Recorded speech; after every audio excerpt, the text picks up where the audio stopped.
It's just so crazy to me when I sit back and I think about all my past experiences, the things I've been through, the places I've been, the people I've had the luxury of encountering.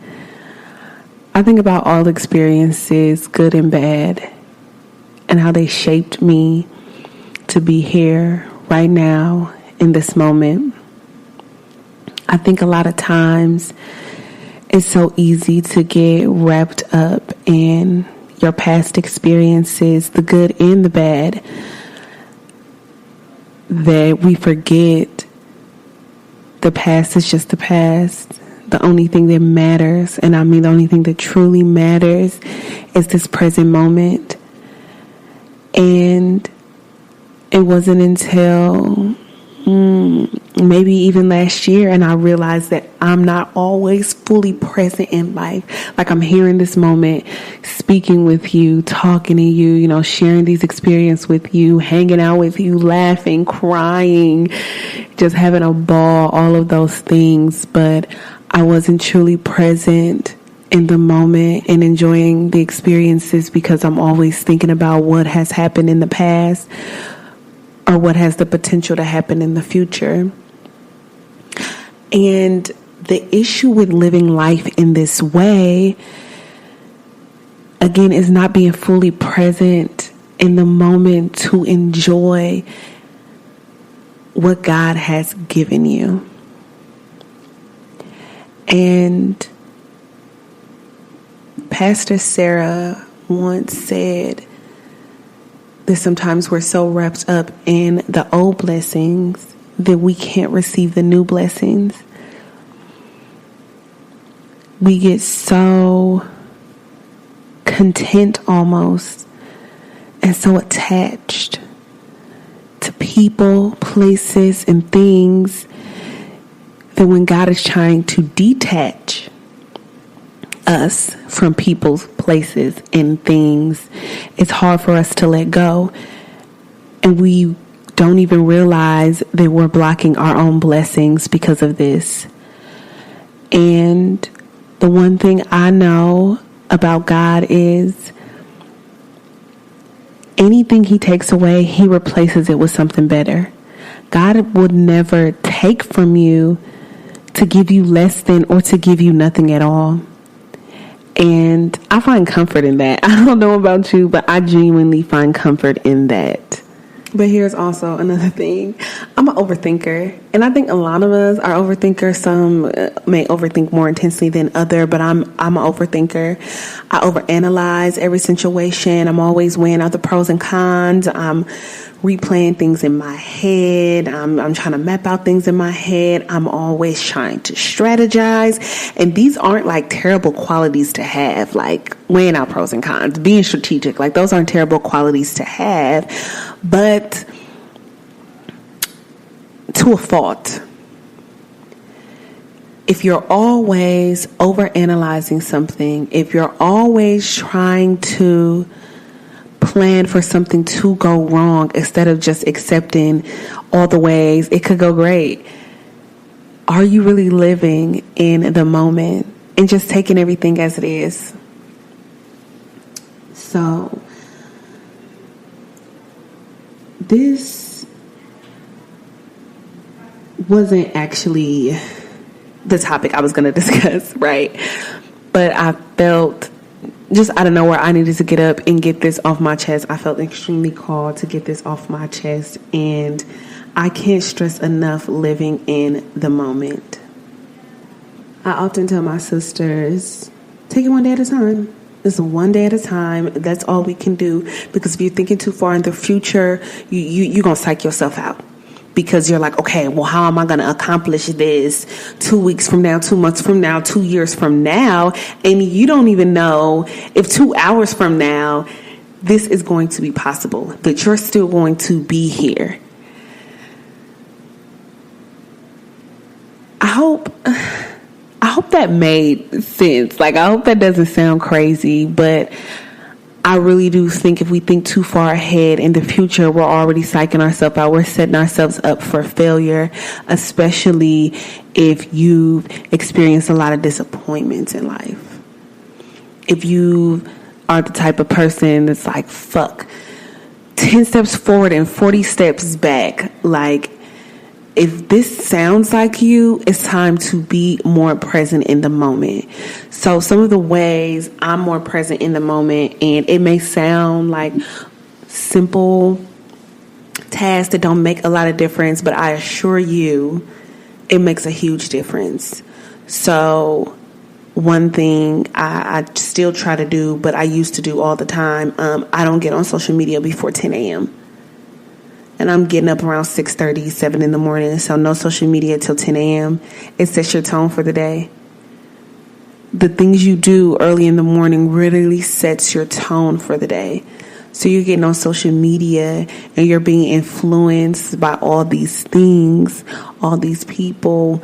Worst case scenario, you get on social media and something completely pisses you off, because it's happened to me before. And I'm just like, I'm over the day. I am done with social media for the day. But now I've already set the tone.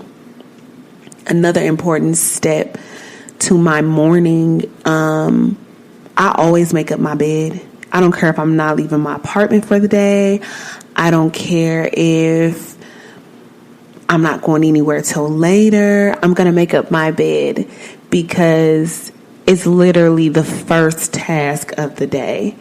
And if you can complete that task, you're already one step ahead of the game. You've already gotten your day off to the right foot. I think it's one of the most important steps in the morning. And I know a lot of people who don't make up their bed, which is a bit odd to me. But I think it's super important. And I actually got it from a motivational speech I had seen on YouTube a few years ago by Admiral McRaven. He was giving a speech for, was it the Marines or the Navy SEALs? But yeah, he basically was saying how they absolutely had to make up their bed every morning, gave a number of reasons why. But at the end, he said, worst case scenario, you have an awful day, you have a terrible day, at least when you come home, your bed is made up.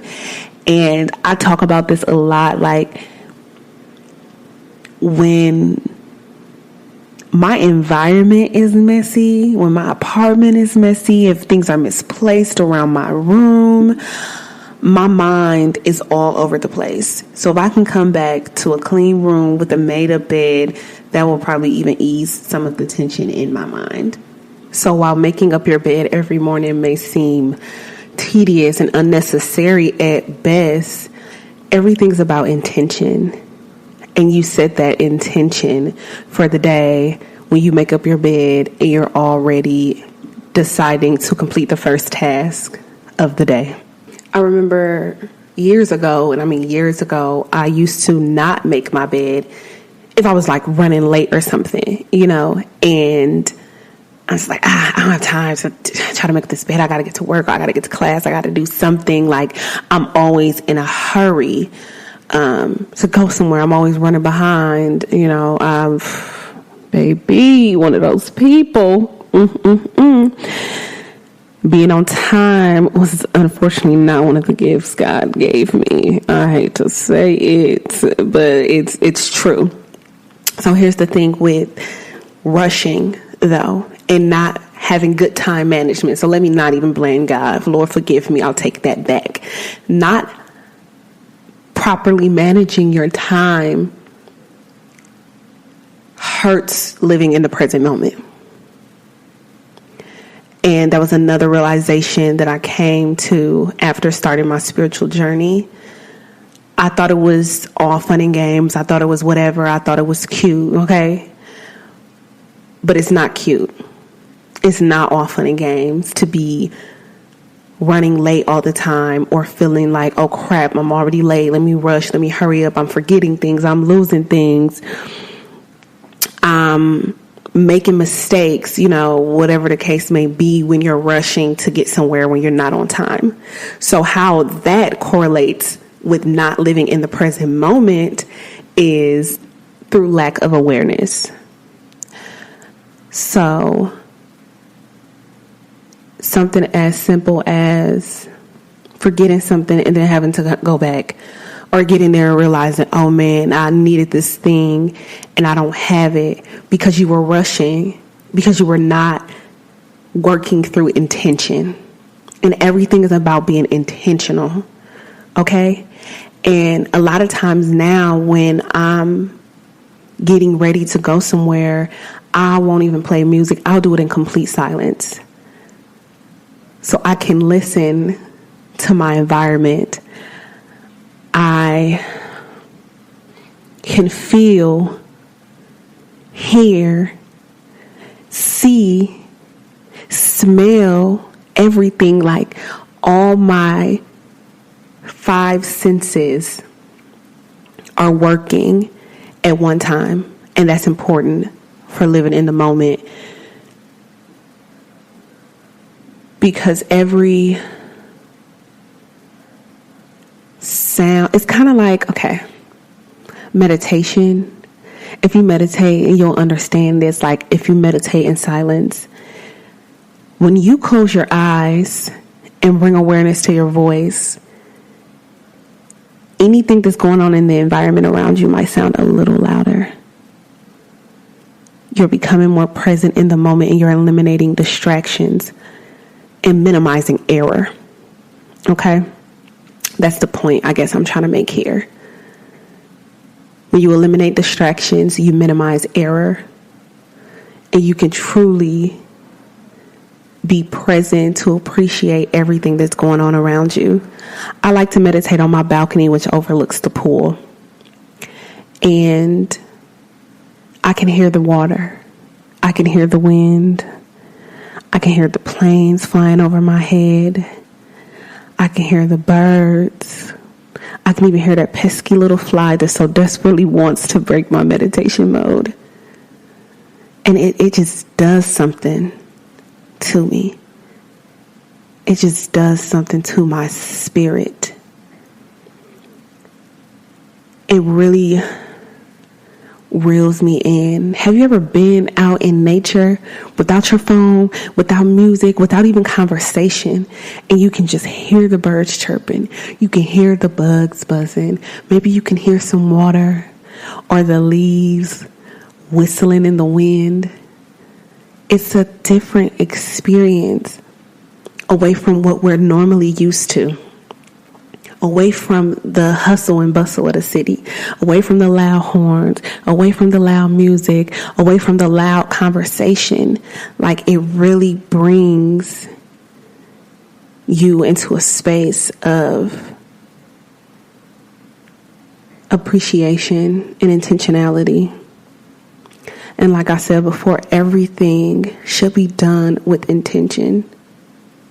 And I don't care what anybody says. It's hard for you to move with intention when you're fighting distraction.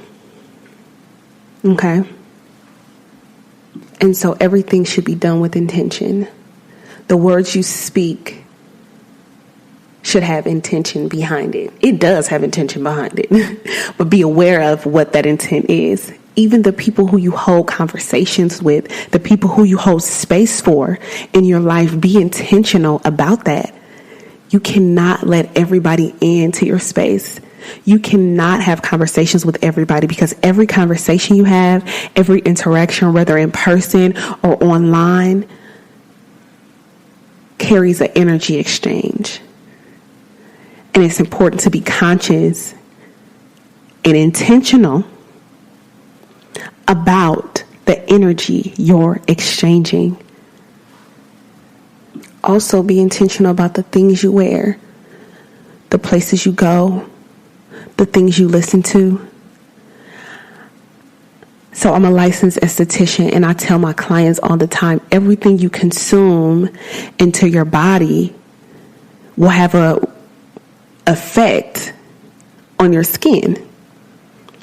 So obviously I'm talking about, things you eat, things you drink. Also smokers, smoking of any kind, doing drugs of any kind is going to affect your skin. Same thing with the things you watch on TV. It's affecting you mentally. It's affecting you spiritually and intellectually, right? The type of conversations you hold with people affects you mentally, spiritually, intellectually. The places you go and the environments you put yourself in. And we don't always think about these things. We're not aware of these things, but they play a role, a huge role, and it shapes you. I had a conversation the other day with a group of people, and we weren't actually talking about nature versus nurture, but I brought that up. So we know nature is obviously like your genetics, your biology. It's just the things you were born with that comes naturally to you, right? Nurture, a lot of times we may think it's just like, oh, okay, well, how did your parents raise you and nurture you? No, nurture quite literally pertains to your environment, the things you've seen, the places you've been, the things you've learned. External factors play a huge role. So you might be asking yourself, okay, you're talking about all this intention. What does this have to do with anything? It has everything to do with being in the present moment. Do y'all know what they often refer to meditation as? Mindfulness. Mindfulness, which is essentially having your attention on the present moment, being mindful. My Apple Watch, when I first got my Apple Watch some years ago, I don't know what, 3-4 years ago, it would tell me every week how many minutes of mindfulness I had. And it was very minimal. This is before I started to meditate. But once I did start to meditate, it aided in me living more in the present moment. I am very much motivated by failure. And people who are motivated by failure refuse to lose. I tell people all the time, go look at my social media. My only bad habit is my addiction to win. Addicted to winning is quite actually not really something to brag about. No addiction is ever acceptable. There are no good addictions. There are no good addictions. But I'm addicted to winning because I'm motivated by failure, which is essentially a fear of failure. I tell myself all the time, I have a voice on the side of my head, okay? And me and this voice is always going back and forth like, you will not lose, you cannot lose. I might lose a battle, but I will not ever lose the war.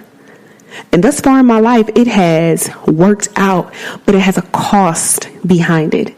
Every addiction has a cost. Every addiction has a cost. It comes with a price.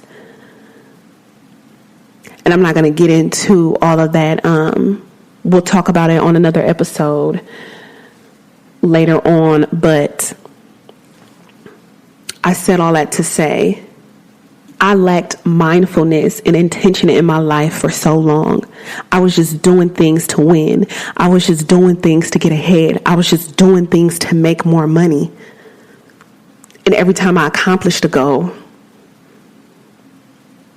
okay, what's next? What else can I accomplish? Like, these accomplishments were very short-lived because it's like, okay, moving forward. I got a promotion at work. It was a major promotion too. Okay, yeah, I'm excited, but can I get another promotion? Geez, you just got a promotion. I did more in my years working on a management team at Forever 21. I used to work at Forever 21 than most people did their whole careers. I started from a sales associate and worked my way up to store manager. And when I got to store manager, you would think I would have been satisfied. I wasn't. Can I be district manager? Can I be somewhere on the corporate level? Like, what else can I do? How much higher in the ranks can I rise? I graduated school for aesthetics in 2021 in the midst of a global pandemic. It was hard to get through that. And my spot sisters would tell you the odds were very much stacked against us when we were there. And when I graduated, it was very short-lived. I was happy that day, and I was like, okay, I need to get my license and I need to hurry. And when I got my license, okay, I need to get a suite and I need to hurry. Okay, when I got a suite, I need to get a bigger one. I need an all-out spot. I need this, I need that. Like, I'm always jumping ahead. Hence, not living in the present moment. And when I look back on all these accomplishments I've had in life, and again, I'll celebrate them momentarily, but I never sat with them long enough to even truly appreciate all the work I've done. And I have family members who tell me they're proud of me all the time. And thank you, I appreciate it. But sometimes I don't even see what they see. I don't see the accomplishments because once the goal has already been achieved, I'm ready to move along. But you have to ask yourself, we as humans have to ask ourselves, why are we so hell-bent on achieving the most goals? Why are we so hell-bent on getting the next best thing? I'll say it like that. Why are we so hell-bent on getting the next best thing? Even, cars, clothes, jobs, experiences, like we always want more and more and more, and it's very seldom that we sit and enjoy what we have now. I read something not that long ago, and it said that gratitude was the highest form of manifestation. Enjoy what you have now in the present moment. I kid you not. It said, enjoy what you have now in the present moment. And that day, I sat in my apartment alone, and I thought about all the things I've accomplished in the past 2 years. So many things. And not to even toot my own horn, like this is not what this is about. But in the past 2 years, I've accomplished so many things. And I'm not even going to list them off right now because I feel like that would be counterproductive to what it is I'm even trying to say. But it took me having to look back and being like, wow, you've accomplished all these things and here you are still wanting to do more. And it's okay. We should always want to have something better or not have something better. We should always want to strive for more. We should always be open for improvement. We should always be able to build upon the things we've already established, right?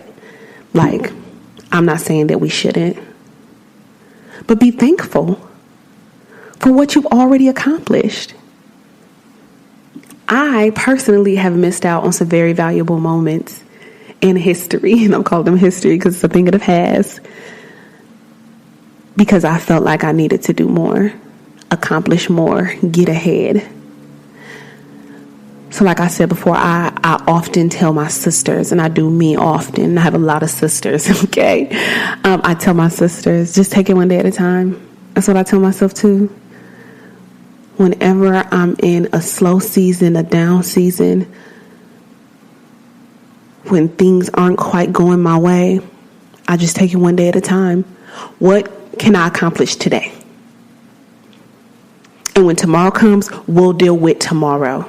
When next week comes, we'll deal with tomorrow. We'll deal with next week. So, I really hope that these words are flowing the way I need them to flow. Like, I really hope y'all get what I'm trying to say here. It is critical. It is critical that we live life with intention that we are mindful of how we spend our time every day. Somebody once told me, and this woman didn't know me at all, okay? We had never seen each other before. She said, I wanted to tell you, Spirit says you spend a lot of time doing things that don't matter. I'm like, who are you talking to? Like, what's up? You know? She said you spend a lot of time doing things that don't matter. But until she said that, I didn't see it. Because I'm doing whatever it is that I want to do. I'm grown, you feel me? But she was right. Once I sat back and I thought about it, I was like, I do spend a lot of time doing things that don't matter. I spend a lot of time entertaining things that don't matter. I spend a lot of time consuming things that aren't good for my soul. And I had to shut those things out. To number one, hear God's voice more clearly.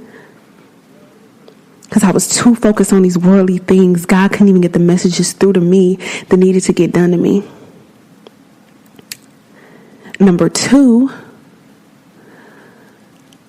I felt better and I looked better.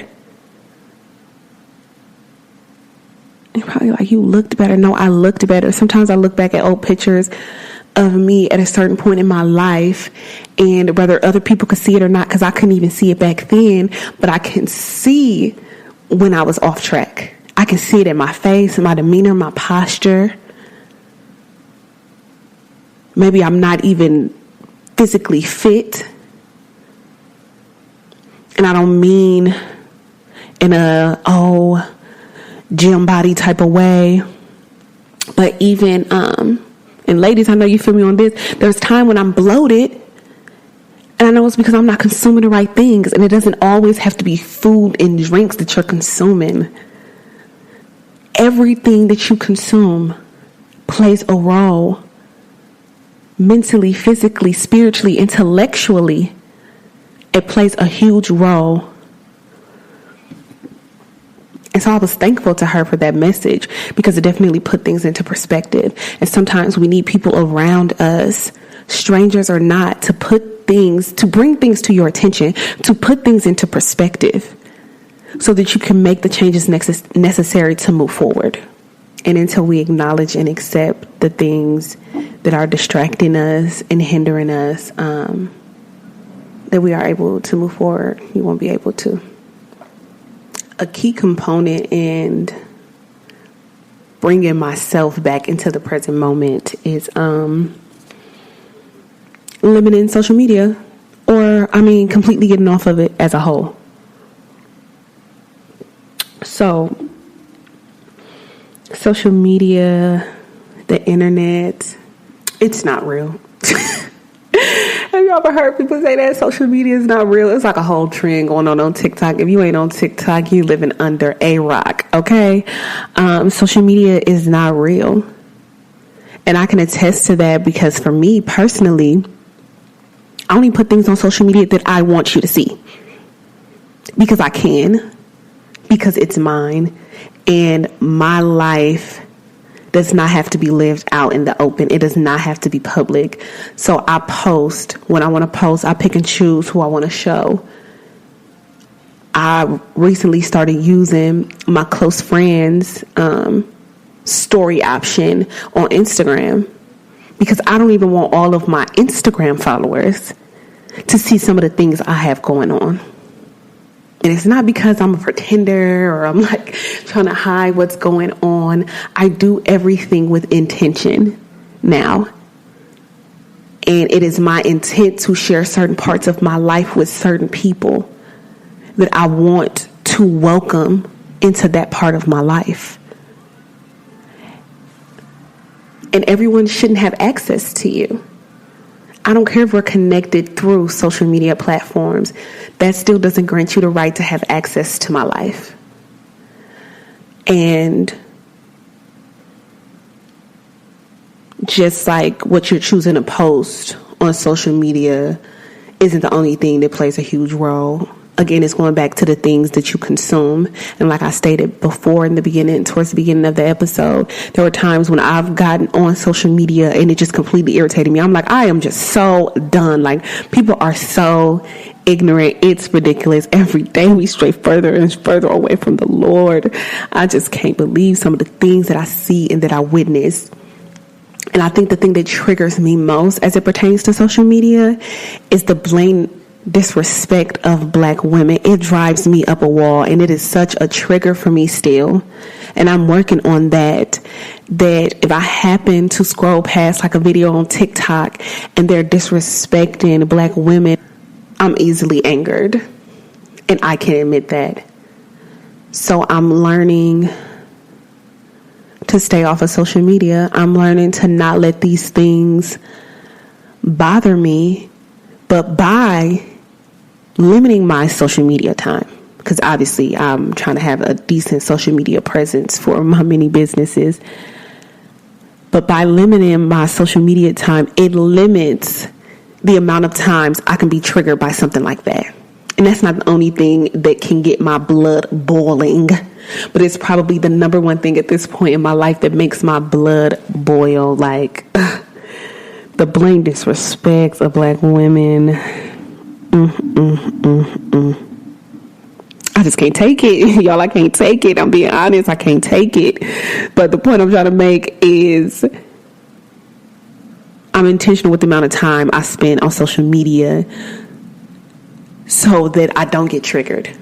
Because then once I'm triggered, it's a whole list of things I need to do to get my energy back in alignment. Imagine I'm triggered by something else and I'm angered, and then maybe I'm having an interaction with somebody in person, and that could still be playing in the back of my mind. Now I'm not present for what's going on because I'm thinking about this trigger that probably got me bothered for the entirety of the day, and who knows for how else long. And it can be overwhelming. I'm the type of person that's very sensitive to energy. And it takes a while for me to build my energy back up once it's drained. So I have to make adjustments in my life to protect my peace. I have to make adjustments in my life to increase my mindfulness. I have to make adjustments in my life to ensure that everything I'm consuming is beneficial to my body as a whole. From the things I eat, to the people I surround myself with, to the products I put on my skin. Everything must be done with intention.